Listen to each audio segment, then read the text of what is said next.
Hello everybody, it's Jason. It is the Body Beast vlog. I believe this is our 10th episode, so happy 10th anniversary everybody. Glad to be here. I appreciate the comments and the feedback. This has been really a fun thing for me, and I hope it's provided some value for you. So two things today that we're going to cover. First of which, shoulders. I just did bulk shoulders. It was my second time doing it, and it was better than the first time. First time's always tough when you do any one of these workouts because you're doing the workout, but you're also kind of gauging what weight you're at. You're writing it down, you're making adjustments. So it's always a little shaky. The second time is really cool because then you have the weights down already. You can really focus on the exercises and not worrying about if this is really appropriate or if I should go up, go down as much. But for shoulders, and I said it last time, I'm going to say it again, go low. Okay, this is, we're doing these workouts and a lot of us just want to put up some heavy weight to look impressive, but check your ego at the door, especially for this workout. You want to go low. Your shoulders are typically one of the weaker muscles in anyone's body. When you isolate them, and this one just isolates the hell out of the front, middle, and side and back, and it will burn you out every single time. So my weights were really low, and I found that I was very successful starting at that low level, and you know what, you can always bump up. So that's just my recommendation for bulk shoulders. The other thing I want to talk about today, which is one of these things that you want to do actually before the program starts, and all of this is mentioned in the Book of Beast and the instructions that come with Body Beast, but measurements. And I thought about this today for a couple of reasons. I was just having a Twitter conversation with somebody about calipers. I know, if I had a nickel for every time I've ever said that. And I recently took my 1 month measurements. So in terms of an update as to my measurements, apparently I'm doing something right because everything's going up.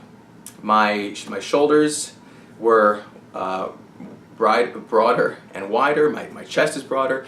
My arms, everything went up. Now, not like crazy, but everything went up. A quarter of an inch, a half an inch. I think my shoulder measurement actually went up an inch and a quarter, which is pretty cool.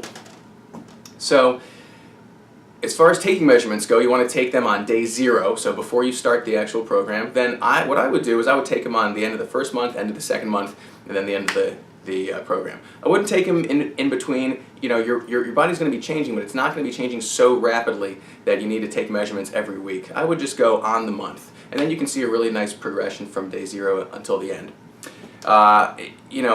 One of the reasons that we all do this is to gain mass, and then usually that translates into weight, at least in our minds. My weight did not go up from the first day I started until the first month. It was kind of weird and a little disheartening, but at the same time I look in the mirror and I can see some really great changes. My muscles are obviously excuse me, they're a little bit bigger, or at least they're presenting as bigger. They're more defined. It was weird not to see my weight go up, but it's just evidencing the fact that you do not have to see your weight go up to see results in this program. So on that note, don't weigh yourself. I recommend don't weigh yourself more than once a week. If you can go longer, go even longer. The numbers on the scale shouldn't really matter that much if you're seeing changes and you're feeling the kind of changes that you want to experience.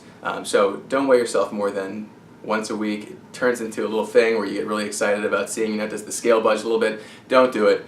Once a week, max. And the last thing is, as far as body fat percentages, there's a lot of different ways that you can measure. How I recommend to do it, and I think how a lot of other people recommend to do it, is to use a body fat caliper. And it looks just like this. You can see, it's kind of like a protractor. It's got a little sliding dial right here. And there's lots of good instruction as to how to use it on the web. Google body fat caliper. You will find all the instruction you need. What it basically amounts to is taking a little pinch of your skin and then taking the caliper and clamping down a little bit, and there's a little thing here that pops into the notch, and then so wherever it pops, that's where your measurement is.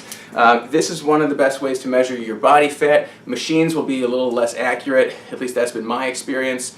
So this thing costs something like $1.17. I don't know, I got this on Amazon. It was super cheap, and it is one of the more accurate measuring tools. So use a caliper to measure body fat. Take all of your measurements, and of course you want to get like a little tape measure for all the other measurements. The Book of Beasts describes it all, so you can go check it out there. But you want to do your biceps, your shoulders, your waist, your hips, your weight, your body fat, your neck.